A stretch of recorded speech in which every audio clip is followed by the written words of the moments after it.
Hello, everyone, and welcome to today's session, Evaluation for a Better Future, Climate Inclusion and Peace in Education Systems.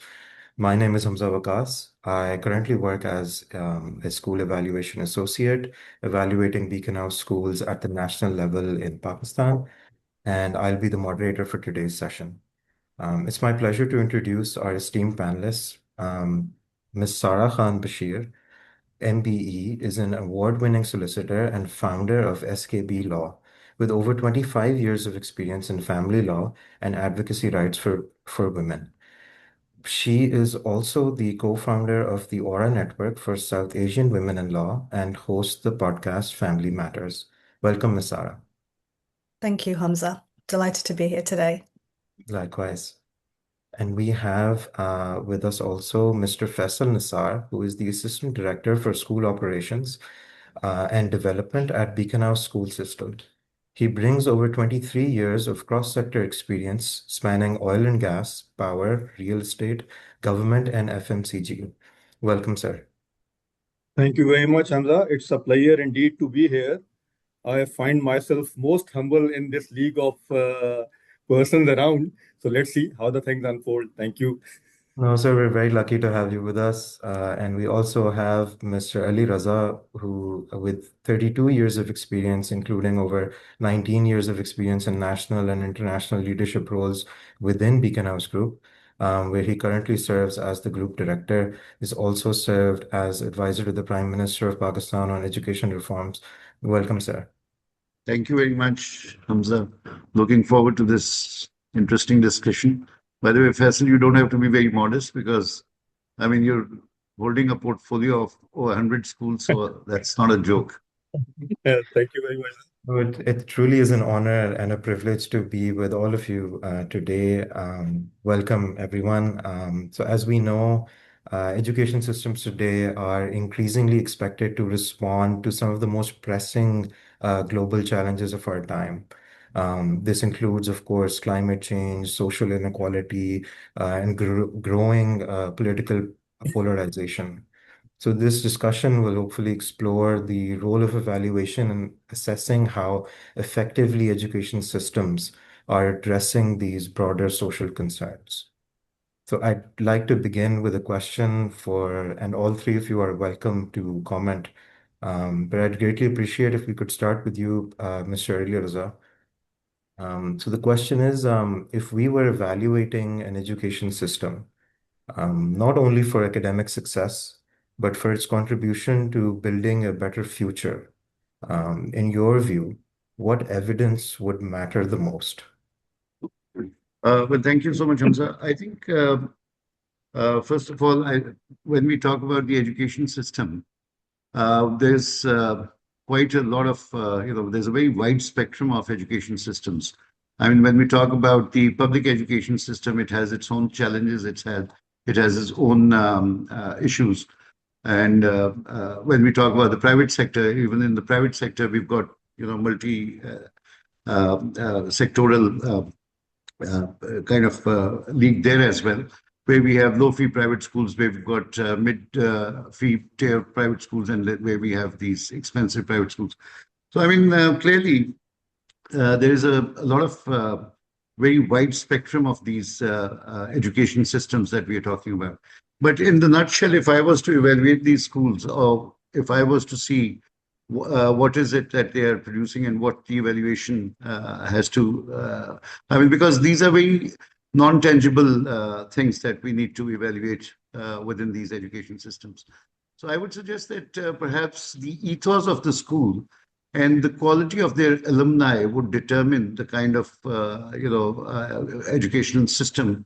The product essentially is the student, and the alumni would essentially be the ones who would dictate the kind of learnings they have had over the time when they were in the school. So that's number one. The number two, I think the second most important thing would be the confidence of the community or the people who are essentially involved with those schools one way or the other, and the kind of confidence they would have in those systems. I think these are the two main factors which would determine what academic success or what kind of values or ethos have we inculcated in those students.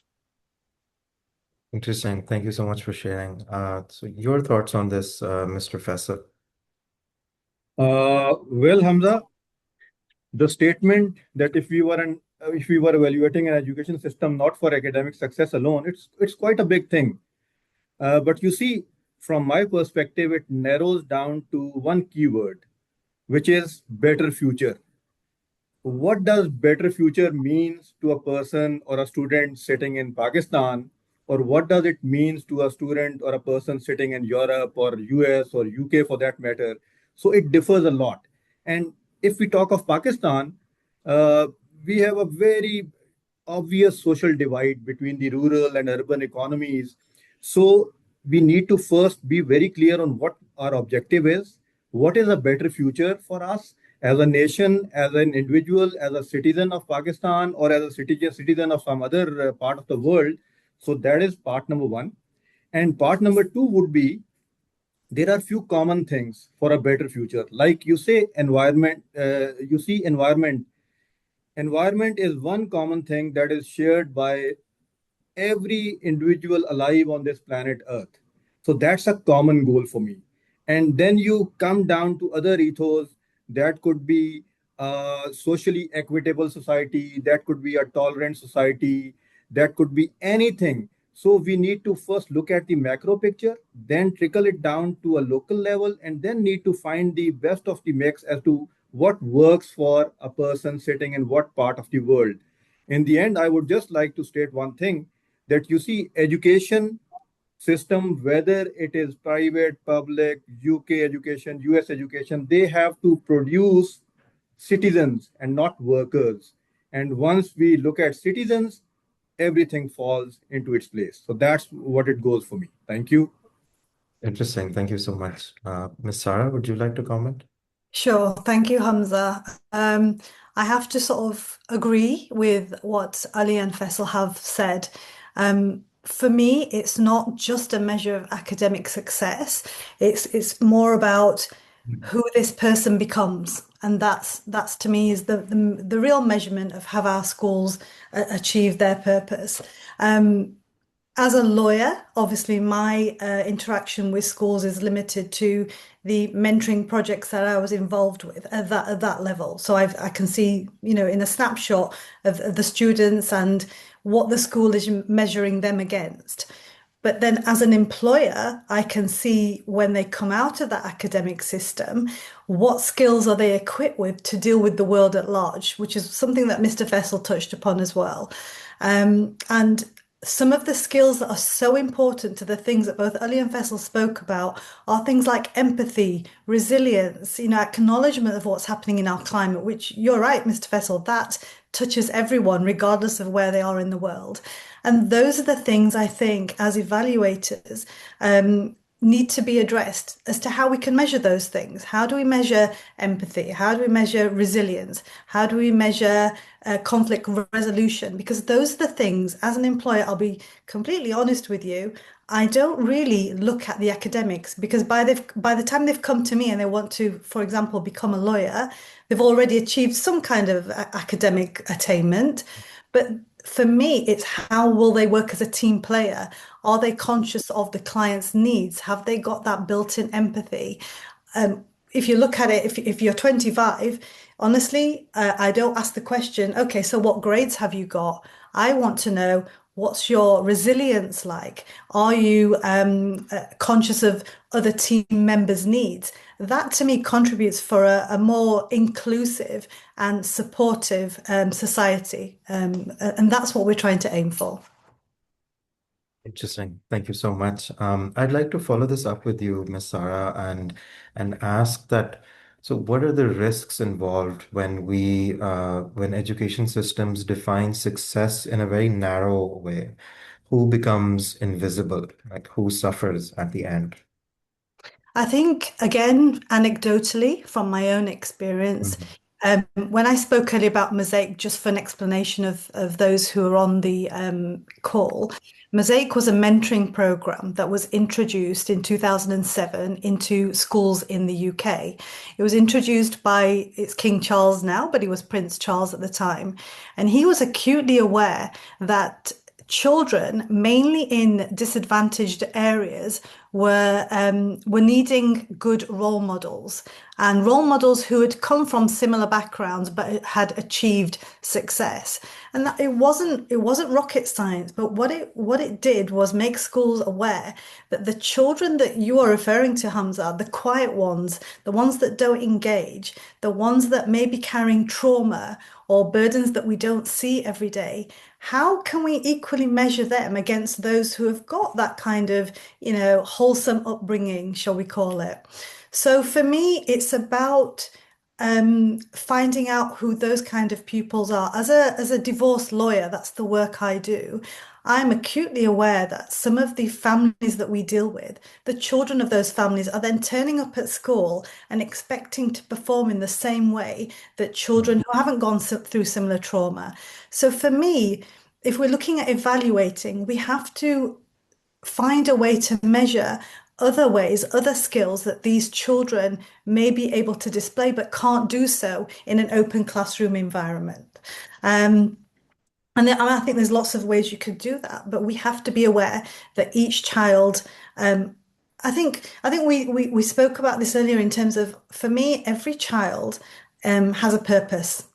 And I think it's a duty or it needs to be inbuilt within the schools to try and discover that purpose. And I don't know about the schools in Pakistan, but I know the schools in England, the resources are very, very stretched at the moment.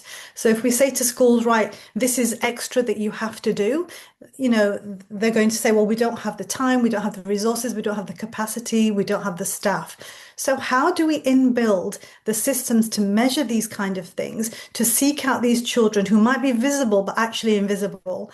And I think somebody somewhere said a quote that every child might be on the register and present, but are they actually really present? Are those children being measured?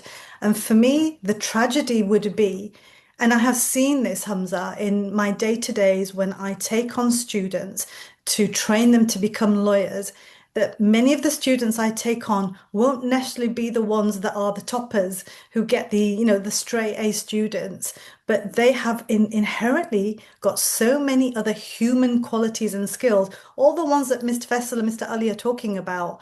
And unless somebody can have the time to dig deep or bring that out of them, then we will have lost these amazing individuals purely because they haven't reached that academic attainment or as success is measured currently within schools.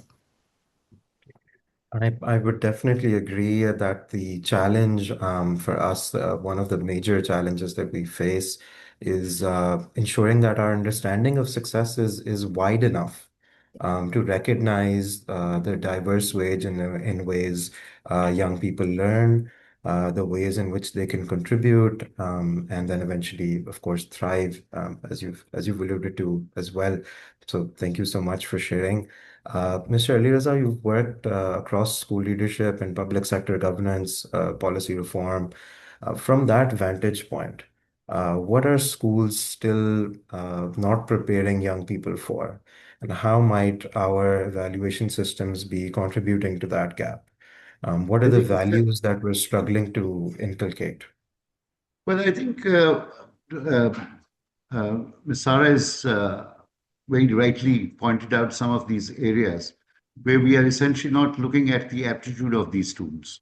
I think that is the missing link, which I feel so there is no, system of evaluating how do we actually get the right aptitude of these students. We understand the aptitude of these students and how do we work towards polishing whatever the skill or the innate ability these kids have. So one of the things that I feel is that these are some of those values. For example, empathy. Ms. Sarah was talking about empathy, which is not measurable. So how do you actually inculcate empathy? How do you inculcate patience? How do you inculcate this? Especially with the times we live in where things are getting very, very polarized. How do we put these things together? Because frankly speaking, schools, unfortunately, the evaluation systems, most of the schools which we follow, especially in Pakistan, they are essentially geared towards the academic excellence of those schools. So these are the aspects which are generally missing. So like I said, I mean, it would boil down to the kind of ethos the school is preparing, I mean, the ethos that school has and the kind of values they are inculcating amongst their students. So I think these are some of those things where we will have to work, the evaluation teams will have to work. First of all, I think the word evaluation scares everyone away. So we need to perhaps start using a different term for that inclusivity, because the schools have to open up to you guys. I mean, the evaluation team and the school leadership has to work together. They cannot be, seen as inspecting the schools or looking at just these, academic excellence aspects of a particular school. So I think that each, like Ms. Sarah said, each student is individual. I mean, he's an individual, she's an individual. So how do we actually get the best out of them? So what kind of environment, or the kind of teaching we're providing and kind of counseling that we are providing to these students to get the best out of them? So I think that's really the way we need to go ahead with these things. Thank you so much. So, Mr. Faisal, so having worked across multiple sectors, so what are some things that the education sector can perhaps learn from other sectors about measuring what truly matters rather than simply what's easiest to measure? Well, Hamza, coming from a different background and now in education, there are few things which I would say the industry, whether it's the manufacturing industry, the FMCGs, or real estate, or any industry, versus the education. The industry is very agile, the industry is very responsive, and industry practices improvisation every day. Every day is a different day when it comes to the industry. There are different challenges. There are challenges posed by the market forces. There are challenges posed by the external competition. There are challenges posed by the government regulators, the authorities, and so many to look at once we look at the industry. So they do the improvisation, and improvisation gradually becomes their norm. So that is how the industry operates. Coming towards the education, the only difference or the major difference I would say is the education sector commonly operates in isolation. Isolation probably is a little harsh word for that matter. I should not be using this, but I am at a lack of a word for this matter. So that isolation or the overprotection, I would say.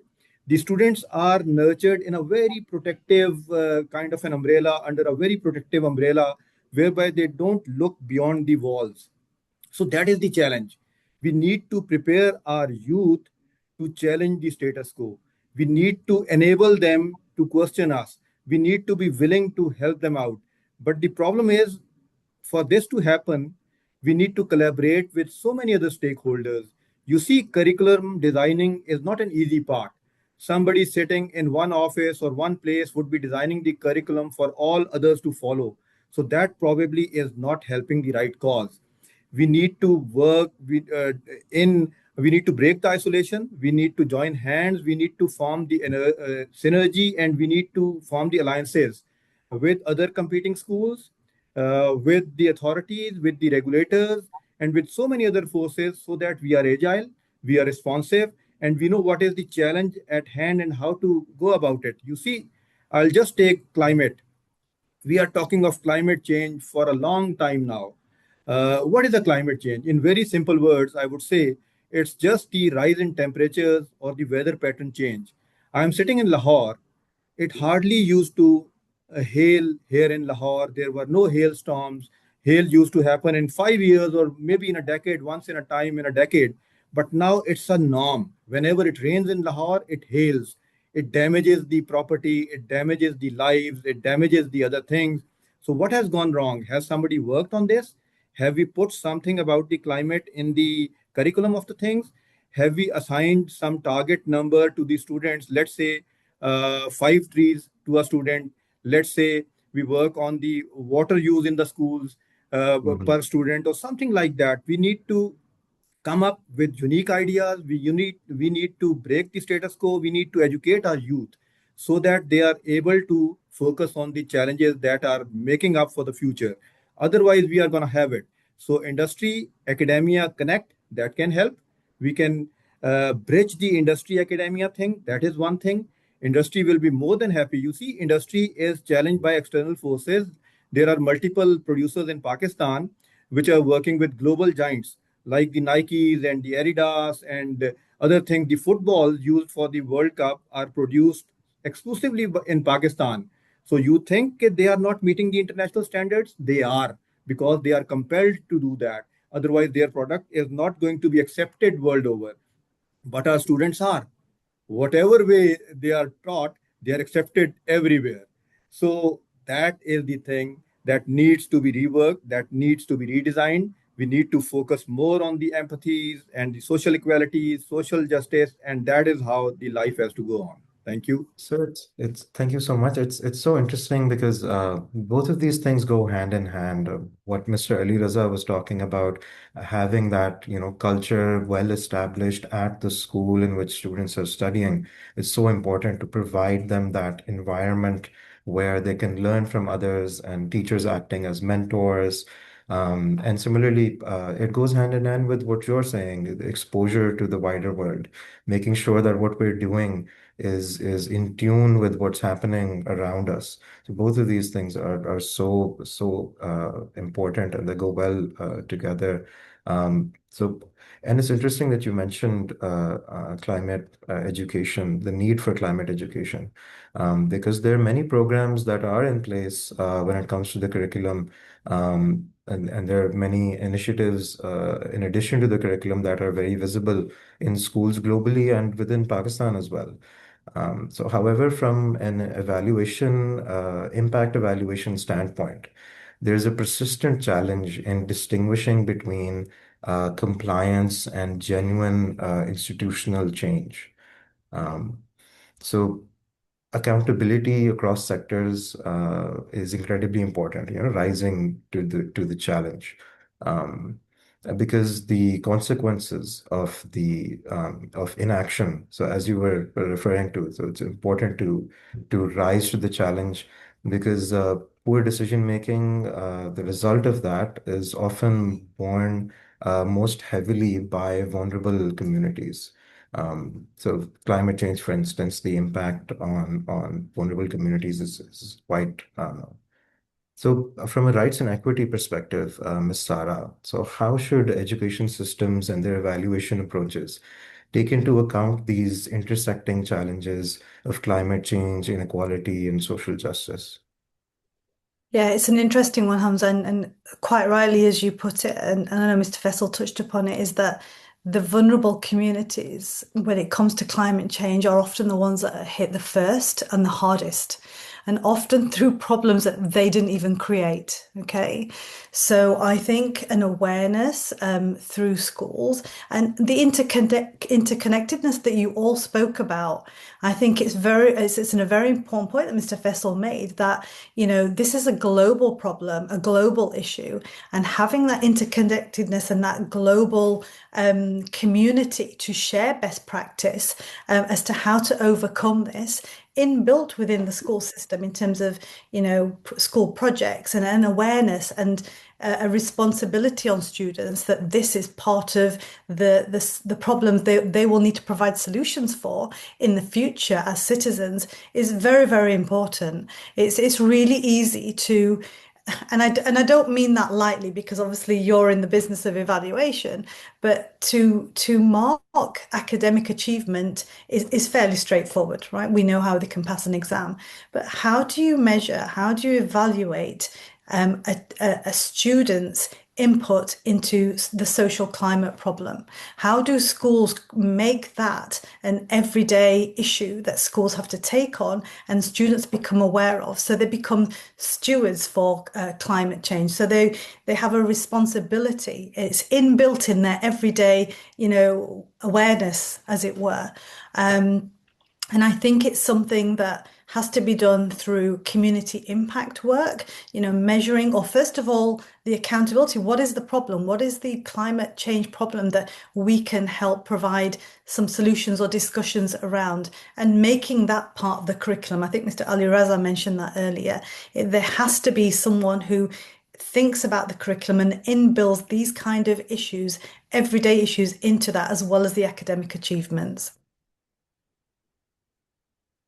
So I'd like to follow that up with a question about how, so what are some of the signs of inclusion, of the signs of exclusion that the schools often miss, that evaluation systems rarely capture? Well, I mean, as I mentioned earlier, for me, we deal with families as in my everyday Hmm. job, we deal with families. Those children are carrying burdens of trauma, feeling dissociated, not being able to connect with other students who are coming from families that don't carry, that don't have that kind of trauma. So it's about creating a system within a school where those invisible children are being recognized. They may be participating, but they may be dissociating within. They may not feel heard. They may be seen. And those are the kind of things that we have to look out for. Through the Mosaic program, the schools were tasked with finding not just the academically gifted or bright students, but those students who they felt had potential, but because of other issues, whether they were from a disadvantaged background, whether they didn't feel included, whether they were from a home where there was either previous trauma or present trauma with a breakdown of a family network, those were the kind of students that they picked for that mentoring program. And with that mentoring program, we visited all these kind of skills, the confidence, the inclusion, the empathy, the resilience through different projects. Some would be community impact projects, some would be working together projects, their ability to work together, leadership skills. Another important skill that I find really severely lacking is networking. And for everyone on this call, I think you may be acutely aware that networking in today's world is so important on so many levels. We could apply that to any of these questions, Hamza, that you've asked today. But networks are so important for so many reasons. They're important for confidence.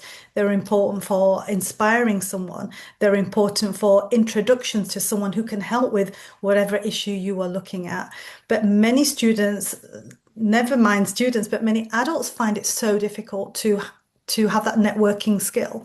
So those are the kind of skills we taught, and those are the kind of skills that the school fed back to us and said a simple mentoring program. And like I said, it wasn't a complicated formula.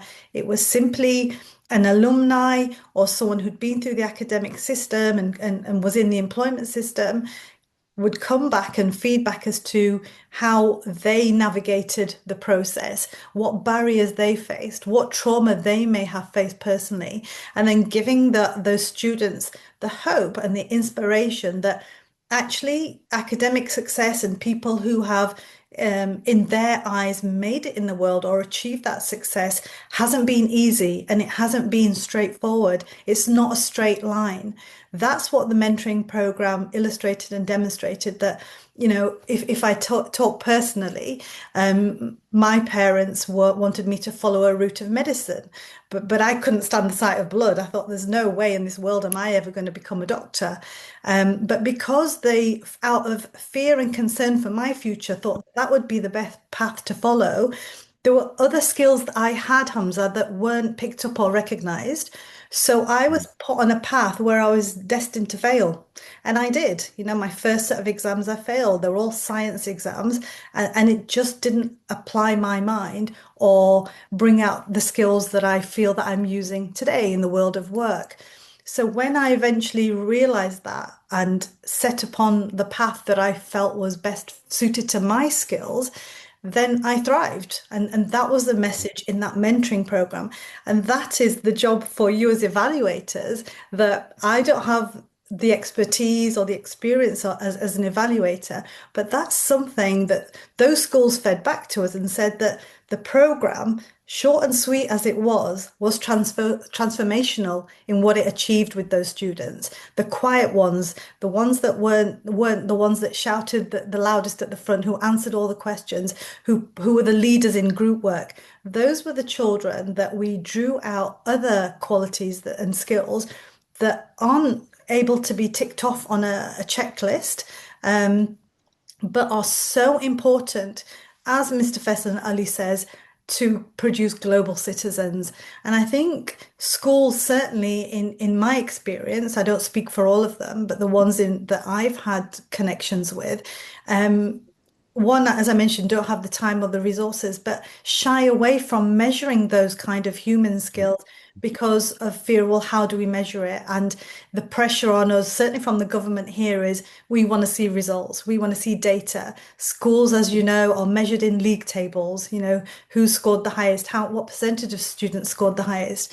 But again, as I said earlier, we are missing out on those students who have such potential to impact, even on a global scale with their other qualities, their awareness, their, like I said, stewardship in terms of climate responsibility. And I feel that we don't applaud those students enough. If they don't have the academic backing, then we sort of put them to the side and say, okay, well, yes, you care about the environment, but we don't hear you. So those are the things I think that should be looked at by evaluators within the curriculum. Well, that's very interesting, particularly what you said about motivating them and providing them with the sort of rewarding the kind of values and behaviors that we're trying to inculcate. And I think before that, what you said earlier, it's important for teachers and educators to be courageous enough to know their students, to know their strengths, so that they can be further sort of encouraged and allowed to Yeah. thrive. Honestly, Hamza, I think that, a lot of, and honestly, the teachers on this planet do the most amazing job. Okay, let's not forget that. But I think sometimes the teachers themselves need support. That a child that belongs it's not just about belonging, it's about their presence being noted in whatever shape or form. They may not be the one that's shining, but that child needs to feel that being present and them being present matters in whatever context that is. And we need to support schools to be able to recognize those students too. It's important in any context, really, professional or otherwise, to approach these challenges with very realistic optimism. And I feel like the discussion so far has been very encouraging in that regard. So it's the balance between having strategic faith with the balance between strategic faith and rigorous accountability is, I believe, the hallmark of effective leadership. On that note, Mr. Ali Raza, the question for you is, how do we ensure that we aren't simply recording what schools claim they value? How do we ensure that accountability while having the faith in schools to do what needs to be done? So the million-dollar question is, what is it that they value? I mean, that's really where we need to start. So majority of the people, when it comes to evaluations, like I earlier said, that they are essentially valuing the academics, the academic excellence of every school. So unfortunately, we do not have many yardsticks available to us where we're actually, measuring the value, how empathetic the students are, how prepared are they for the 21st century skills. I mean, these are the kind of things which I don't think any of these schools would have as their values or their mission. And they're in most cases, they're only concerned about the academic excellence, which is, yes, important. And I totally agree with Ms. Sarah. The issue now for the teachers is, I think it's becoming increasingly difficult. Their role is getting very, very difficult because it's not just that they are they're teaching the students. Their challenge is to educate the parents also, because majority of the parents, especially in the Southeast Asian region, they're only fixated on grades. So if we talk about inculcating other values in these students, I was based out of Malaysia, and I remember some of these Chinese parents would come to me and they would say that why is the school wasting time of our children by making them play sports? I mean, can you imagine that? And I used to tell them that when they play sports, that's when they learn life skills. I mean, especially when it comes to team sports, there is so much one has to learn and one learns. But you have such challenges coming all the way. So obviously, it is societal driven. The values are essential because if you want a school thriving, you would follow the kind of values which the parents require. So that would be if they are geared towards academics only. So obviously, the value system would not be there. So I think, first of all, we need to educate the parents. I mean, it's not just about academic excellence, it's about making them better human beings, preparing them for the 21st century. I mean, preparing them with all sorts of 21st century skills. So how do we do that? I think, I mean, it's a tough call because at the end of the day, what takes you to a university is not. I mean, at least now we have certain universities where they would require some social work and some social engagements. But I remember back in 2007, I used to head the regional one of the regions in Beaconhouse, and I came up with this program which I used to call Social Awareness Internship Program, where I wanted these kids to engage themselves with certain NGOs and not to work in their finance department or just go for these, donation drives. I wanted them to work at the program delivery area. And I remember the kind of resistance I would face from parents, especially our girl students' parents. I mean, they were like, how could they go into the field and work with the communities and all that? And I thought that was really something that these kids had to learn because if nothing else, they would end up developing empathy for the less privileged. I mean, there were a lot of these programs we can run, and I think we should structure them in such a way that the evaluators can actually evaluate the performance. So what eventually I used to do was that after they had completed their internships, they would come back and they would write an essay as to what they have learned. And I mean, frankly, I take a lot of pride that there were certain students who, I mean, it was kind of a life-changing experience for them. I remember receiving this email from one of the students who said that I always wanted to, join engineering or one of these things. She ended up working with one of the hospitals with the kids. She said that she was in her O levels. And she turned around and she said, now I want to become a doctor because that's where I really want to serve. So I think schools, I agree with Faisal when he said that we are living in our own cocoons or in our own bubbles. We need to first have confidence in these kids. We need to give them that exposure and these are very impressionable ages. I've seen these kids really, transforming and finding their focus at a much earlier age. I mean, so these are some of those things which, as a school system or as education system, we should have a part of our academic practices, and then we need to, work on these, and we can then essentially evaluate the kind of performance, what kind of learnings were there for these students who went out and worked with the communities. I mean, it has to be a structured program. It just can't be one off the, shelf, I mean, off the hook kind of a thing. It has to be structured within our academic programs. I mean, that's something which I would suggest here. That's very interesting. Yes, Misara. Sorry, Hamza, before you sort of move on a little bit, I just wanted to echo what Mr. Ali Reza said, is that we have to take the parents on this journey too. He's 100% correct. And I've seen that through programs and projects that we have tried to implement through Mosaic and through the academy from the law firm, is that the fear is with the parents. I've seen it firsthand, but I've seen it through sort of the students that we mentored, that the parents are, through fear, thinking we have to follow a certain path and a certain course, otherwise our child's future is not secured.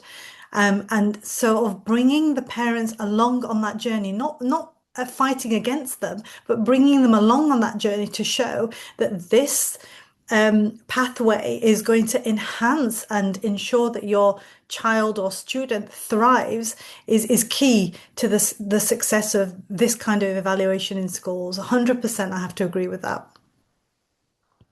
Thank you so much for your input. Mr. Faisal, I was wondering if you'd like to comment as well. Well, you see, a lot said and discussed here, but few things first. Parents inclusion, students inclusion. Once we need to get everybody on board to drive a common objective. So that's what the industry do. But the problem with the education is, again, coming back to that scare, I would say, we need to break the walls. We need to go out, look around, and then find the best fix for our problem. Just talking of, again, environmental justice. There's a term, very jazzy term, environmental justice. What is that? That is, the poor is suffering the most and the privileged are not suffering to that greater extent. They have the means and ways to manage the heat or whatever that is. Likewise, then there are developed nations in the world which are industrialized, which are contributing maximum to the environmental hazards and all that. But these sufferings are coming towards the subcontinent without being industrialized. So, what is happening here is we are paying for the price of somebody else's doings and all that. But as long as we are aware, we are taking actions, we are taking charge of the things, we are just converting thoughts into actions. So the bottom line should be thoughts must be converted into actions. Actionable items needs to be defined, no matter what. But there is a price for these things. Let's all be very clear on this. Whenever you do an intervention, whenever you go for a correction, there has to be a price. We have to be willing for that price. Otherwise, it is Rome wasn't built in a day. It is a very time taking process. It's a tedious process. It's a long term process. Maybe our generations start to reflect back 30 years down the line. It won't happen overnight. So but the depths in numbers, because at the end of the day everything converges into financial sense. Financials are equally important for sustainability. That's equal and important part of it. But we have to be willing to take that call, that if we just reorg our things the way we do our things, there has to be a penalty for that. Maybe, as Miss Sarah has rightly said, the parents are more worried about the grades so that they get into good institutes. So there has to be a price. Whether you are willing to take that call, a better citizens, a better world for everyone, that is one choice, or just get into the rat race and keep winning the laurels the rat race has to offer. So that is another. So that's where we are parked. So the gaps that we've all sort of alluded to and discussed. So it's particularly interesting that evaluation systems often do identify the concerns that we're addressing as well. They identify these gaps repeatedly and across schools. However, it's not always that these gaps and these challenges are addressed, and meaningful transformation can often remain slow, or it's difficult to sustain. So, Mr. Faisal, a follow-up question for you would be, if you could please shed light on this, and your opinion on, so what are the hurdles for schools when it comes to the implementation of gaps identified by evaluation systems, and the gaps that we have also discussed here today? You see, if we look at sustainability, there are few things that needs to be on the top of the pyramid. There are gaps, there are equitable gaps, there are empathy gaps, there are tolerance gaps, there are multiple things that are happening. They need to fall in place. As I earlier said, we need to start very small. I go to the visit of the schools, I see scribbling on the desks. What is that? Is that sustainability? That's not sustainability. Scribbling means a thing that is used in perpetuity is being destroyed. So either you get a new thing, or either you go for the cleansing, whether you require a cleansing agent, a chemical, a paper, or a cloth for that matter. So everything at the end of the day hurts or touches upon the other thing when it comes to that place. So the point to make is we need to start very small. We need to look at the practices in the schools, like if a person or a student goes to the washroom or a toilet, how does he or she leaves the toilet? Is it reusable for the next person coming in, or is it in bad shape, or is it in tatters? So that is what matters the most. You need to instill all those smaller things into our students, into our youth, to make them better citizens. I'll quote an example of Japan. You see, for the early years, they just work on the social and emotional development of the students. They just don't overload their kids with the ABCs and one, two, threes and all that. So what is happening is it is Japan is one of the most desirable countries for people to live and visit. Why is that? Because they have instilled those smaller set of values from the very start. Nobody challenges them. Nobody has the right to speak against them, because they don't start the formal education before a certain age. I'm missing out on that number. It is like 7 or 8. I'm not very sure, but that is how it happens. So why are they becoming a better society? And likewise, Japan, I'll again quote them. After the World War, what happened was they were the sufferers of malnutrition and stunted growth. There were a lot of issues. So, what they did was they targeted their schools. They offered subsidies to the schools to feed the kids, whether it was milk, whether it was food, or whatever that was. So, they subsidized the schools, they subsidized the kids. So, and in a span of, let's say, 40, 50 years, but they yielded the results. the outcome So was that's the outcome was the average height of the students that increased. They raised the height index of the nation. Their belt is proper. They are active into sports. So we don't have to just look at the grades. We have to look at everything holistically. Healthy body will of course carry a healthy mind. If we are just ignoring the healthy body part, we are we are losing it on the tracks. So there are so multiple things. They are there, but they are spread all over the place. Time for mm, all of us to sit back and make them organized or reorg. Yani learn, unlearn, relearn. That is the call. So that is what it is for me. So if we are willing to do that, right time to take a start and enter into the new beginnings. So that's how it goes for me. Thank you. interesting. Thank you so much. So, Mr. Elias, if you could comment on this as well. So the question is, so how can schools be supported when it comes to the implementation of evaluation findings? Because very often we find that, and in any context really, feedback is often given, but there isn't always a lot of buy-in from the institution or the individual receiving feedback. And this applies to very different, various sort of, different contexts. So your thoughts on this? I think we need to give up the top-down approach. We shouldn't be telling the school heads, I mean, what they're supposed to do. We should have faith and trust in them. So, I mean, first of all, I'd say that when and if we are trying to put all these, evaluation criteria together, we need to understand that each school is not the same because they have their own challenges. They've got their own socioeconomic dynamics, this, that, and the other. So I think the first thing is that whatever yardsticks we put together, it has to be very consultative. We have to take everybody on board, all the main stakeholders, including this, perhaps in this case, the teachers, the students, the parents, the community, and the school leadership. So we need to understand, and like Faisal said, Rome was not built in a day. So you have to, look at the understand the culture where the school stands and where it has to be. And obviously, some would take lesser time, some would be almost already in half the journey. Some would, take lesser time, some would take longer time. So you need to have, you can't have one size fit all kind of a solution for these schools. So I think the most important thing would be that we have to have a very consultative, we need to get everybody on board. Once you have their buy-in, and then I think that's the way when things become much easier for implementation. So slowly and gradually, we need to take that journey. We know where we exactly want to be towards the end of the journey, but I mean, every journey would have a different start.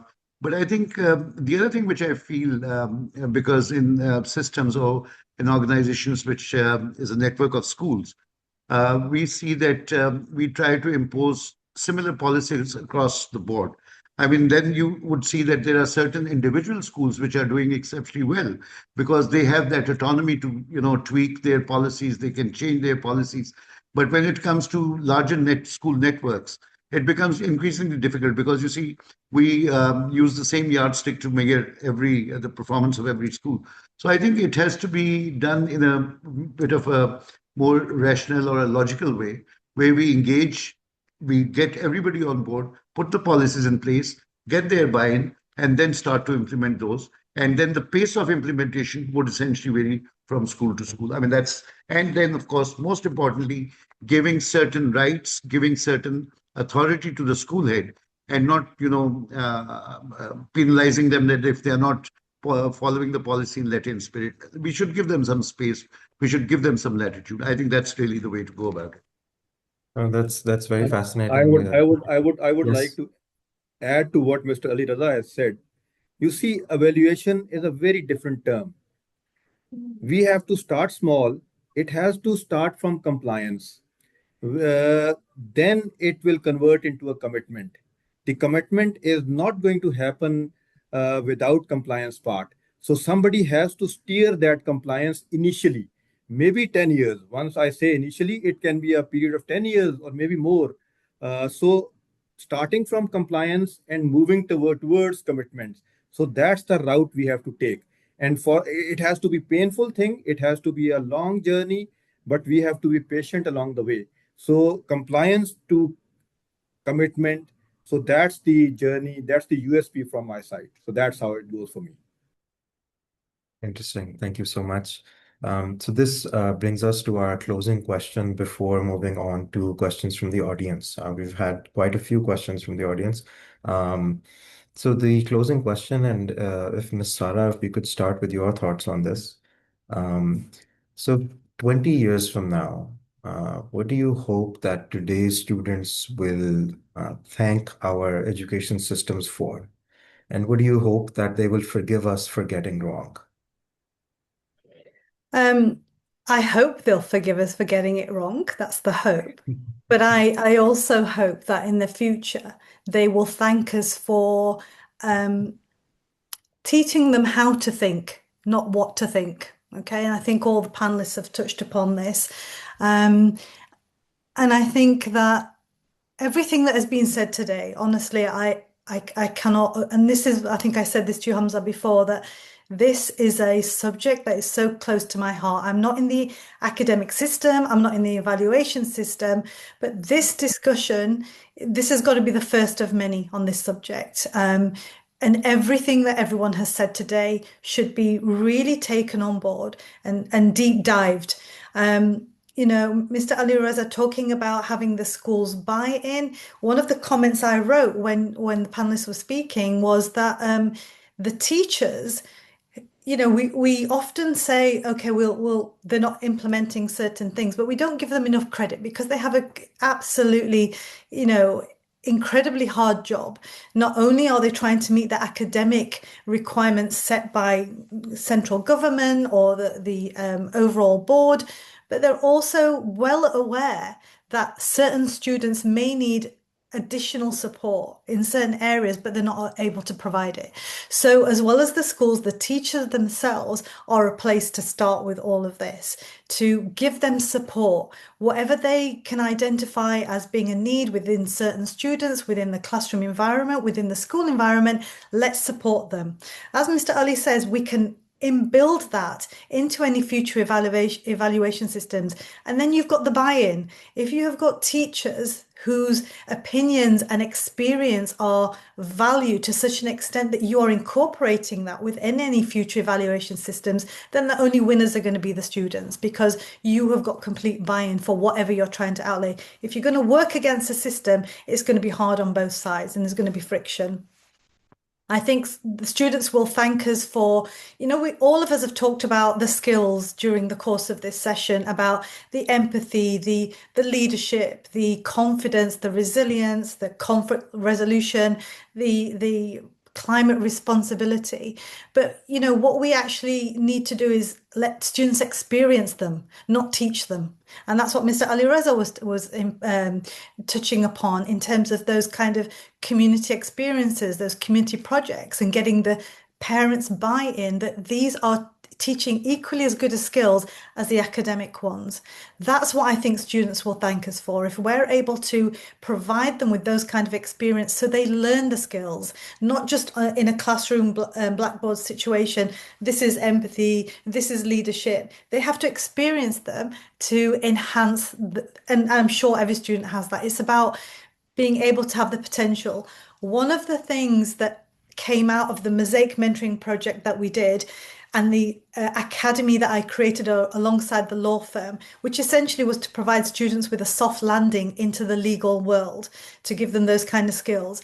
I noticed, Hamza, that when those students came, and it didn't matter if they were straight A students or if they were just getting past the line kind of students, was that there were certain skills that they just didn't have. And as the generations, and I'm quite old, so I know it doesn't look it on the Zoom call because I've got a filter on, but there is skills that are being eroded generation by generation. So I have the Generation Z, as they call it. I know there's another generation after that, but they struggled with basic skills like how to answer a telephone in an office, how to have a conversation, because everything is Snapchat, everything is message. They struggled to interact with individuals from different generations in the office. So that kind of generational gap. Those are the kind of things that I think if we can focus on and provide, whether they're group projects, community impact projects, those are the things I think students will thank us for in the future, to give them the confidence to move within the generation gap, to work within a team, to have the leadership skills. I can think of one student at the moment who now is a lawyer, a qualified lawyer, and an absolutely brilliant lawyer. And her confidence was so low when she came to me because academically she was measured and she was great academically on paper. But when it came to expressing herself, she just couldn't do it. So we've come, fast forward 4 years on, we had the Aura Network, Hamza, that you mentioned, which is a network that I have developed for female brown lawyers in this country to connect and swap best practice, swap problems, swap challenges. I asked her to speak at that event, and giving her an opportunity to do that showed that she could become a leader. And if someone doesn't give these students these opportunities, you're never going to know what skill. So I'm sorry I'm going on too much, but this subject is so passionate to me that I really, really want, I'm so pleased that you are taking this subject up. And I hope that the evaluation system can look at these kind of issues and inbuilt this kind of achievement within the school measuring system. And I wish you every luck with that. So I won't keep going on because I could speak for another hour on this, and I'll let Mr. Faisal and Mr. Ali finish. If I look at the same question, as long as we are teaching them empathy, they will surely forgive us for whatever wrong we have done to them. But in terms of a thank you note, I think I'm just now concentrating my thoughts around the Beaconhouse School Systems. It is one of the largest school systems in the world. You see, we are taking certain actions which is going to help the future generations. We have decided a student plant ratio, 1:5. Every student is going to plant five trees, and they'll take care of that. That's number one. We have decided against these single-use plastics used in the schools, in the head offices. All the things will be biodegradable. That's number two. We are the ones in Pakistan who are having the special educational needs students with us in our schools alongside the regular kids. So that's number three. So we are the ones who have already broken the status quo. We are there. We have taken such initiatives that is going to maybe reap the fruits in 30 years down the road. It has to be a patient thing, but as said, patience is a bitter plant, but it has sweet fruit. So that's what we have done in terms of Beaconhouse. So our students will, of course, surely thank us for the grades, because they are the ones targeting the Ivy Leagues across the globe. They are the ones getting into the best of the best universities. Alongside that, they are involved into community development work. They are working with certain NGOs in Pakistan. They are working with the government, unpaid pro bono basis, but they are doing what is required from them to do so that they become a value addition to the society. They become a positive contributors to the society. So that's how we go. And I think a big thank you to Hamza for this opportunity. As Ms. Sara has rightly said, it is such a topic. Even if I don't love it, I can still speak on it. So thank you very much. Okay, Hamza, in my case, I'd say what we would thank is a very good teacher we've had in our schooling. I think it would resonate with all of us. We had one teacher who's kind of inspired us to be where we are today. And I think what we'll forgive is one bad teacher, because at the end of the day, we will eventually end up forgiving them because, I'll give you an example. I hate one subject, which is chemistry, and I if I kind of look into the fact that why I hate it is because I believe I've never had a good teacher who could teach me chemistry the way it should have been taught. So I think that's really what my answer to your question would be. Thank you so much, very eloquently put. So, sir, thank you so much to the panelists and to the audience as well. So this is how we'll be concluding our discussion today. We're a bit pressed for time. So we Yeah, leave. our apologies to the No, audience. We didn't leave any time for them for questions. no, it's a privilege and an honor to So you hear made from sure that all we three. don't leave them any time for I think questions. we need a part two. Part two. Let's do a part Yeah. two. We can That's definitely the look into part. that. We can definitely look into that. So we leave here today with a greater understanding of the importance of preparing young people for the world that they will, of course, inherit. And that doing so will require courage in deciding what to value, honesty about our current frameworks and what they leave out, and of course, a willingness to confront the gap between policy intent and lived reality and context, as we've discussed. So, thank you so much. Again, a special thank you to the three of you for your time and your insight. Thank you, everyone. We look forward to continuing these conversations. And Hamza, thank you to you and the team of Shah Javeria, everyone. Everyone. Thank you Thank so you very much much. for Thank the you. facilitation. Thank It you, was lovely. Hamza. Thank you, Afshan, Thank you. for inviting And us. have a What great a pleasure weekend. it Have a was. great weekend. Thank you very much. Thank you. Thank you. Bye.